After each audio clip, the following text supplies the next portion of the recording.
All right, folks. Today we'll work on practicing again, but what if you don't got a buckler? What if you don't got a sword, right? Improvisation is perfectly acceptable. This is how I started. I actually had a bamboo reed, Use what you have when you're starting. A couple things you want to remember, though, when you're picking your improvised weapon of the day. You want to make sure that it is going to help build the proper skill set. For example, if I were using a weight, which you could use in a pinch, here's a problem you would have with it, is I won't understand my tip alignment, right? Am I pointing at the right spot or not? Am I too low? Am I too high? So, though you can use this, especially if you want to build strength, get some of that wrist going and whatnot, a better tool for practicing most of our form is going to be something that's got enough length to it that it can at least show you where you are angling when you're practicing these moves, right? Now, if I come low and I'm like, oh, look, I'm way low, I'm in the dirt, then you've got parry floor instead of going parry 7, right? So, just something to think about while you're picking your practice tools. Look, I got a see-through pot lid so you can see my hand real good for when I show you both angles of how to hold a buckler. Now you can see I like to do the fingers out so you can get that angle and then twist across, twist open, hold forward, options for the different kind of bucklers you have. But yeah, just something else, something to keep you able to practice, something you can use. I actually got this idea from Angela, so thank you for that. Great idea. Works fine. You can see it's got the right idea, so go for that. Also, I got a question about alternate lunges. So the system I'm teaching you is based on ergonomics, right? We're using the economy of motion, using as little motion as possible to get the greatest effect. But we are all a little different, and some of us are working with injuries or other things, and you have to modify. And I know that, I'm a high school teacher, right? So some of my high school students were confused when I was teaching them sword fighting. I run the sword club at my school, fencing club. They thought that they could not change from the form I was teaching them. They had to stay in form. And I had to tell them how this is a flexible thing. You want to maintain this form because it's the most efficient. But you'll find yourself in situations where you can do anything and everything, as long as it's within safety regulations and all that. But being able to adapt to situations is important, right? That's an important fighting skill. I don't care what martial art you're playing, adaptation is valuable. So I'm going to show you some adapted lunging techniques for people that struggle to get that good lunge, right? Not everyone's legs or knees or ankles, whatever part of you, is going to be as capable of getting this good, beautiful extend, land, boom, everything like this is good anatomical for anyone who doesn't have any problems. But for some of you, you don't have the ability to do this. So let's talk about alternates for that today as well. And again, let's walk through our parries with a buckler, our movement, our lunging, and then we'll do alternate lunges to finish it off. Okay, make sure I got enough room here. So remember, get that good footwork for that on guard. You want to be slightly more than shoulders width, about shoulders width. Again, this is one of those ones that understand your anatomy.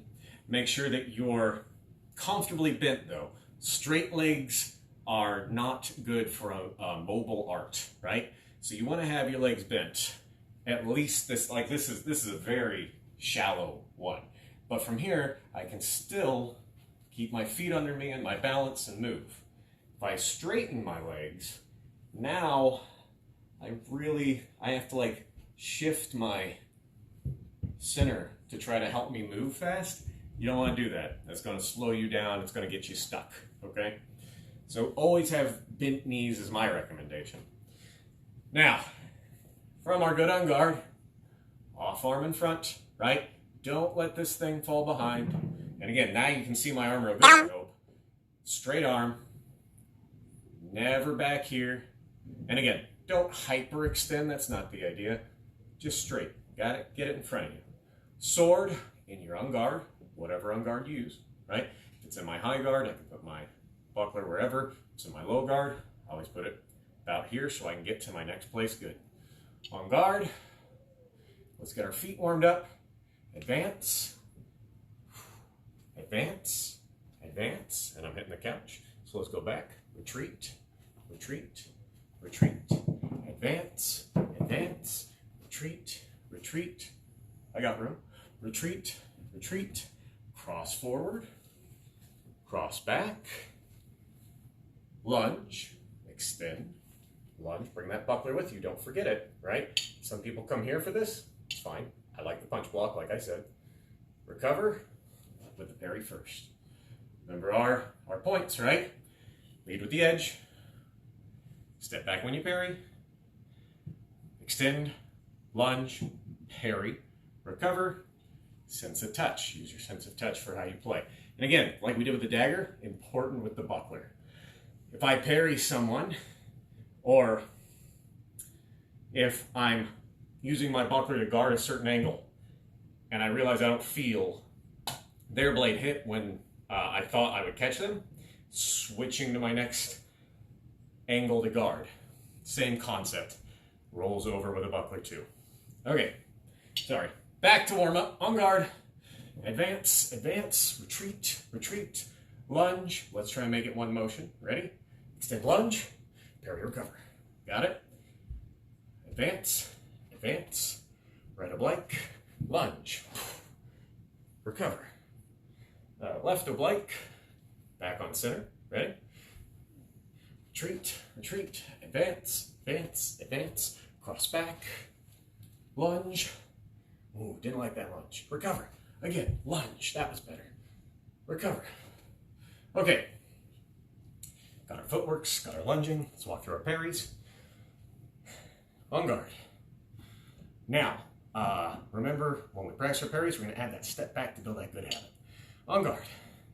Parry 1, right? Palm comes up, blade comes across, secondary is ready. On guard. Parry 2, crescenting under, coming up, buckler is in front of me.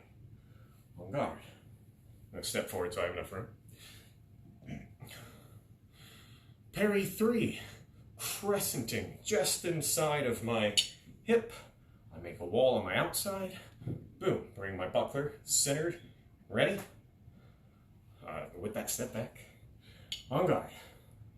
Parry 4, cross body, right? And I want to make sure, and here's my habit I'm breaking, I don't want to bring my tip wide and get my hand there first. I'm bringing my tip up through my center and across, and thinking strongly of how my edge, boom, is getting there. All of it gets there. With the buckler, coming, boom. And the buckler is going to guard at that angle. One more time, because I wasn't even thinking about it, I was just showing. 4, on guard. 5, crescenting underneath. I come up over my head. 5, moving forward again. 6, I'm going to show you both modified and circle 6, right? Modified is when I drag through my center angle. Boom, 6. Again, modified. Let me get this in a good spot. Modified, boom. On guard. And circle 6, circling up. Notice the true edge, my thumb, right? True edge comes through on the circle 6. Boom. On guard. 7, coming over. Didn't like that 7, let me do it again. 7, coming over, like that one. On guard. 8, coming across. On guard. And 9, got enough. 9, getting my buckler out of the way but ready, not behind me, not crazy angles, right? Boom. One more time. 1, 2, 3, 4, 5, reset, 5, 6, 7, 8, 9. Yeah, like that. Okay. gone through our parries. We've warmed up our legs, reminded ourselves of good footwork. Now let's go over some modifications for lunging. Modifications for lunging if you have to. So one of the questions was, can I use a cross-step lunge in lieu of a regular lunge? So again, let's go into this position for your reason doesn't work, right? This is painful, you have an injury, there's insert your reason. Got it? Now, if you don't like doing this because it's strenuous exercise, get over it. That's something that's going to build your body. It's going to make you healthy, right? I'm holding this the whole time for that reason. Right? It's okay if you have to come out of it. It's okay if building this muscle isn't fun. What you want to do is build it if you can. But again, there are people who this is bad for them for the reasons I mentioned earlier. So if you're one of those people, let me show you some options here. So if my knees aren't going to let me bend that low, for starters, coming here might be uncomfortable. That might be too much of a bend for you. So maybe you're a little higher up. Knees still bent, like I said, right? But a little higher up. From here, can you get a cross forward lunge? And like I said, of course you can. Of course you can. But you're gonna have to think about how this changes your game. The reason we do and again, wide, right?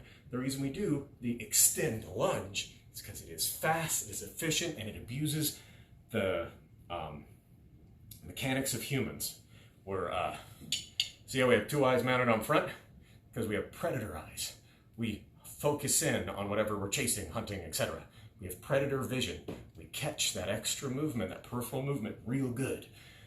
What we don't catch is things that come straight at us, right? This is why cars have brake lights. If they didn't have brake lights, there'd be a lot more accidents, right?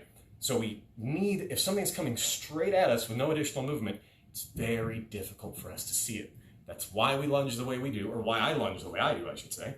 And why I encourage you to do it if you can. But again, what if you can't? You are not prevented from sword fighting, but you do have to adapt to yourself. So, I've got a narrower stance. I'm more upright because it hurts me to go low. I have insert reason, right? Fighting in my guard. And I'll go, don't go mid guard, right? Go high guard, go low guard. I don't recommend a mid guard because this has both disadvantages of a high guard and a low guard. Ask me about it if you don't know what I'm talking about. So we come to our on guard, right? Now to get my lunge with a crossover, you've got two options that I would recommend. Number one is you make the extension just like we do, but as you do, you're going to step in. Now recognize this step is additional movement that your opponent will likely see. And for a brief moment, I'm off balance, right? So if you're doing this, you want to make sure you know your measure well. You want to make sure you recognize where your opponent is. And what I would recommend you try is don't go so linear with this one, because this crossover gives you a lot of opportunity to change where your next step goes or begin that crossover in another direction, like a oblique movement with a forward step, right? So, let me show you what that looks like. If I'm in my own guard and my knees aren't working so good, so I gotta stay a little more up, and I make my initial strike, mechanics remain the same. I make that initial angle strike, right? But as I make that angle strike, I move in. Now, showing you at an oblique angle so I can take advantage of that. I make my initial strike, but as I extend, I'm going to step in a new direction, right? So I make my initial extension, and now I recenter at a new angle. Again, be wary of the fact that you're off balance for a minute. When you make that extension, boom, I'm off balance, now I reset, right? But I can make my angle change some. You can throw off how you're making all your shots. So if I've made these shots all day, boom, extension. And then my next one, see, I'm making just a little inch, something to keep my opponent worried about it, right? And then my last one, I make that initial extension, just like I did before, so they think it'll be similar. But when I step in, I change the angle enough to where now I've come around at a new angle. Often when we make good parries, when we have good practice, we'll stop at the right moment, just enough to parry them out. Then you'll still get hit because they change the angle. It's like fighting a left-handed fighter. They come in at that angle you're not used to and you get struck anyway, which we'll talk about in another video. All right, one more time from our low guard. Now I make that same extension, right? Boom, extend. Oh, my legs are going back to my good leg work. I make that initial extension, boom, but now I step to the other side. So, boom, boom, and now I can come in at a new angle, right?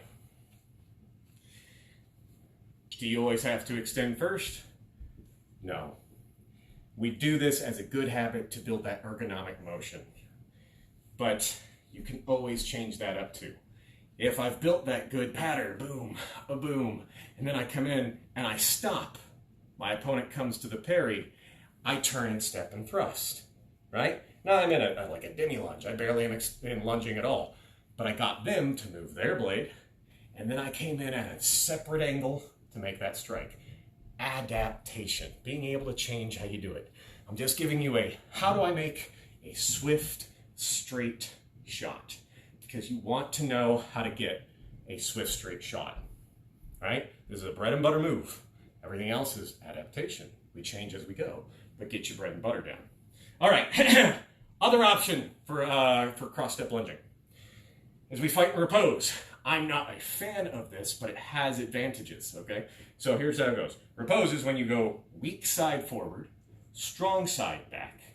Now this is easier to do with a secondary, especially a buckler, because I create a lot of wall, and anytime someone comes at me, I take that little step back, and I still got a lot of wall, right?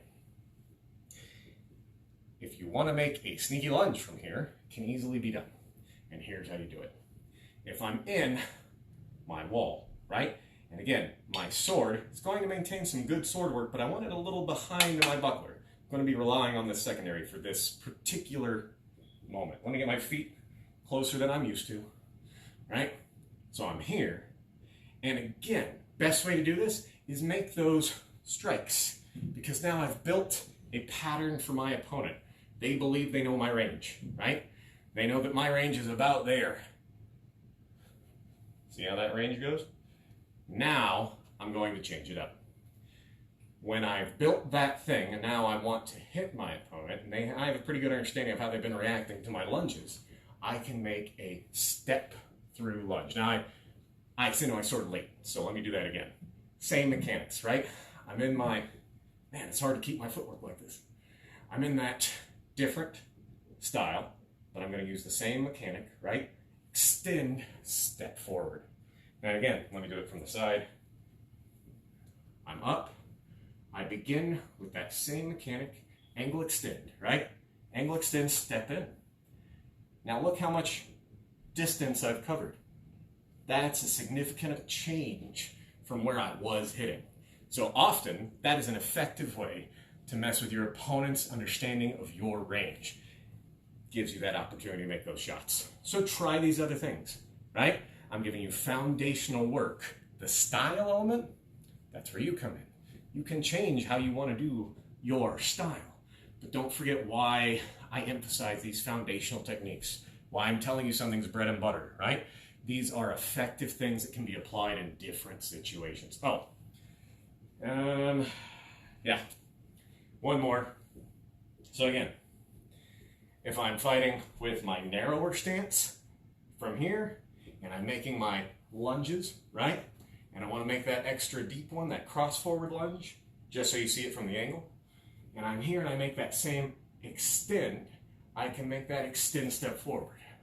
Now what you don't want to do is you don't want to make that extend, balance is off. I'm overcommitted. Careful with how you're going to choose your balance here, right? And also, I'll show you from the front. That angle has additional movement, right? And if we're trying to make it sneaky, I don't want to make a boom, off balance, off balance, off balance, showed my attack coming early. I want to make sure I mitigate that as much as possible. So I'm going to have that good extension, that good extension, that good extension, and then it comes with that extension cross, right? Concepts keeping it back ahead. Notice that this is all following foundational things we've talked about, right? You can modify it, you can change it, you can meet situations as they go, but you want to try to remember why it's a foundational concept. All right, let me know if you got anything else. We'll finish out Buckler this week, probably lunge day tomorrow, and next week we'll talk about fighting with your offhand or fighting people who are using a hand you're not used to fighting. If you're a lefty, normally you're not used to fighting lefties. If you're a righty, normally you're not used to fighting lefties. But we'll talk about things like that. Okay, yeah, let me know if you got any questions.